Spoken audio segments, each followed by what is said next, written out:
ജ്യോതിഷപന്തിയിലേക്ക് എല്ലാ പ്രേക്ഷകർക്കും സ്വാഗതം. ഇന്ന് വിചിന്തനം ചെയ്യുന്നത് 2025 പുതുവർഷ ഫലമാണ്.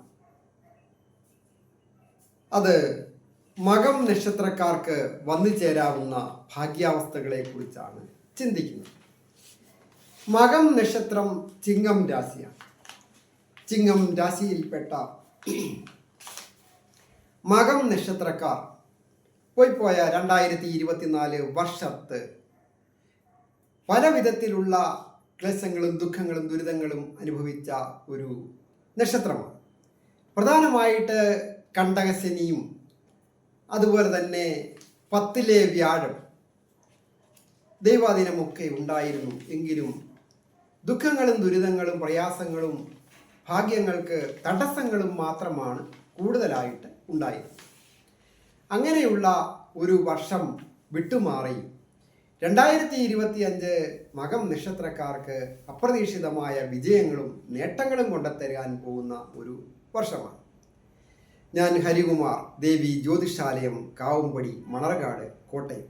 ഈ ചാനൽ പേരും നക്ഷത്രവും ചേർത്ത് കമൻറ്റ് ചെയ്യുകയും സബ്സ്ക്രൈബ് ചെയ്യുന്നവർക്കും വേണ്ടി പ്രത്യേകം പ്രാർത്ഥിക്കുന്നതാണ്. കൂടാതെ ജ്യോതിഷ കാര്യങ്ങൾക്ക് നേരിട്ട് വരികയോ ഫോൺ വിളിച്ച് ചോദിക്കുന്നതിനും അവസരമുണ്ടായിരുന്നു. മകം നക്ഷത്രക്കാർ എപ്പോഴും ഒരു ധൈര്യവും വീര്യവും ഒക്കെ ഉള്ള ഒരു നക്ഷത്രമാണ്. കൂടാതെ മറ്റുള്ളവരെ സഹായിക്കാനും കഠിനാധ്വാനം ചെയ്യുവാനും പ്രയത്നിച്ച് വിജയം നേടുവാനും വളരെയധികം കഴിവുള്ള അല്ലെങ്കിൽ ത്യാഗമനോഭാവമുള്ള സഹായ മനസ്കതയുള്ള ഒരു നക്ഷത്രമാണ്. ഈ നക്ഷത്രക്കാർക്ക് വിജയങ്ങൾ വന്നു ചേരുക തന്നെ ചെയ്യും. 2025 സർവ അഭീഷ്ടങ്ങളും സാധിക്കേണ്ട ഭാവമായ 11ാം ഭാവത്തിലേക്ക് സർവേശ്വരകാരകനായ വ്യാഴം ദൈവാധീനം കുറച്ചുകൂടി വർദ്ധിപ്പിക്കും. കണ്ടകശനിയൊക്കെ വിട്ടുമാറും. മറ്റ് ഗ്രഹങ്ങളുടെയൊക്കെ സ്ഥിതി വെച്ച് നോക്കുമ്പോൾ വളരെയധികം ഉയർന്ന ഭാഗ്യാവസ്ഥകൾ വന്നു ചേരുകയും ചെയ്യും.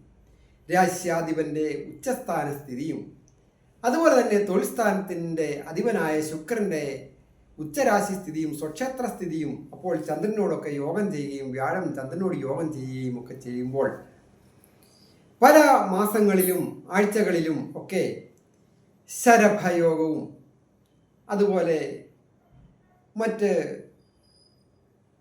ശ്രീഭദ്രായോഗവും കേസരി യോഗവും ഒക്കെ അനുഭവിക്കുവാൻ വന്നു ചേരുവാൻ പോകുന്നു. അങ്ങനെയുള്ള സന്ദർഭങ്ങളിൽ ഈ വർഷം അപ്രതീക്ഷിതമായ പല പല നേട്ടങ്ങൾ വന്നു ചേരും.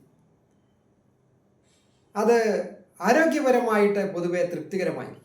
കൂടാതെ വിദ്യാർത്ഥികളായിരിക്കുന്നവർക്ക് വിജയങ്ങൾ വന്നു ചേരും.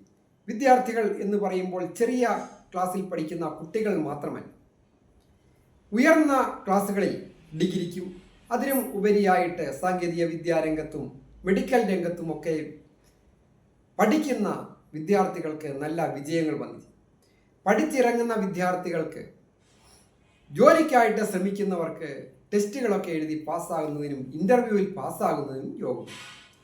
കൂടാതെ മനസ്സിനിണങ്ങിയ രീതിയിൽ സാമ്പത്തിക അഭിവൃദ്ധിയോടുകൂടിയ ഒരു ജോലി കിട്ടുന്നതിനും ഈ മകം നക്ഷത്രക്കാർക്ക് 2025 ഭാഗ്യം വന്നു ചേരും. കണ്ടകശനിയൊക്കെ മൂലം കഴിഞ്ഞ വർഷങ്ങളിൽ ജോലി നഷ്ടപ്പെട്ടു പോയവർക്ക് പുതിയ ജോലി ലഭിക്കുന്നതിനും യോഗമുണ്ട്. വിദേശത്തായിരിക്കുന്നവർക്ക് അവിടെ പിടിച്ചു നിൽക്കാൻ പറ്റാതെ സ്വന്തം നാട്ടിൽ വന്ന് വളരെ ബുദ്ധിമുട്ടി കഴിയുന്നവർക്ക് വീണ്ടും ശ്രമിക്കുക. വിദേശത്ത് ഒരു നല്ല ജോലിക്ക് ഓഫർ നിങ്ങളെ തേടി വരും. അവിടെ നല്ല രീതിയിൽ തൊഴിൽ രംഗത്ത് വിജയിക്കുവാനും പ്രവർത്തിച്ച് സാമ്പത്തിക നേട്ടങ്ങൾ അഭിവൃദ്ധികളൊക്കെ ഉണ്ടാക്കുവാനായിട്ട് സാധിക്കുകയും ചെയ്യും.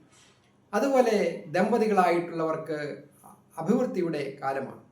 ഉല്ലാസയാത്ര പോകുന്നതിനും പുണ്യസ്ഥലങ്ങൾ സന്ദർശിക്കുന്നതിനും ജീവിത പങ്കാളിയുമായി ബന്ധപ്പെട്ട കാര്യങ്ങൾക്ക് വിജയങ്ങൾ വന്നു ചേരുക. സാമ്പത്തിക നേട്ടങ്ങൾ ഉണ്ടാകുക. ജീവിത പങ്കാളിയുടെ കുടുംബവുമായി ബന്ധപ്പെട്ട് സാമ്പത്തിക അഭിവൃദ്ധി ഉണ്ടാകുക, അല്ലെങ്കിൽ അവർക്ക് ഒരു ജോലി കിട്ടുക, അങ്ങനെയൊക്കെ സാധിച്ച് ഒരു സാമ്പത്തിക അഭിവൃദ്ധിയും ദാമ്പത്യ ജീവിതത്തിൽ ഐശ്വര്യങ്ങളും വന്നു ചേരുവാൻ യോഗമുണ്ട്.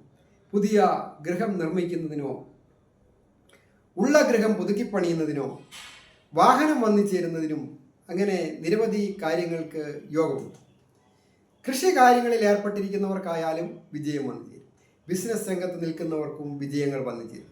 IT മേഖലകളിലായാലും മെഡിക്കൽ രംഗത്തിലായാലും, ഇനി അതല്ല വാഹനവുമായി ബന്ധപ്പെട്ട എന്തെങ്കിലും ജോലികൾ ചെയ്യുന്നവർ, ഡ്രൈവിംഗ് ജോലിയായാലും മെക്കാനിക്കൽ ജോലിയായാലും, ഒരു ഓട്ടോറിക്ഷ ഓടിക്കുന്ന തൊഴിലാളിയായാലും, മത്സ്യബന്ധനവും വ്യാപാരവും വിപണനവുമൊക്കെ ആയി ബന്ധപ്പെട്ട് കഷ്ടപ്പെട്ട് ജീവിക്കുന്ന തീരദേശത്തുള്ള മത്സ്യത്തൊഴിലാളികളായാലും അവർക്ക് ഒരു വിജയങ്ങൾ വന്നു ചേരും. അങ്ങനെ ഓരോ തൊഴിലുകളും പ്രത്യേകം എടുത്തു പറയുക പ്രയാസമാണ്.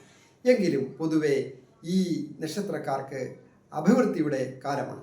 അതിനായിട്ട് ശ്രീ മഹാദേവ ക്ഷേത്ര ദർശനം നടത്തി പ്രാർത്ഥിക്കുന്നതും, മഹാദേവന് യഥാശക്തി അനുസരിച്ച് വഴിപാടുകളൊക്കെ ചെയ്യുകയും പ്രാർത്ഥിക്കുകയും, അതുപോലെ തന്നെ നാഗരാജാവിന് മഞ്ഞൾപ്പൊടിയൊക്കെ സമർപ്പിച്ച് പ്രാർത്ഥിച്ചാൽ കൂടുതൽ ഐശ്വര്യങ്ങളും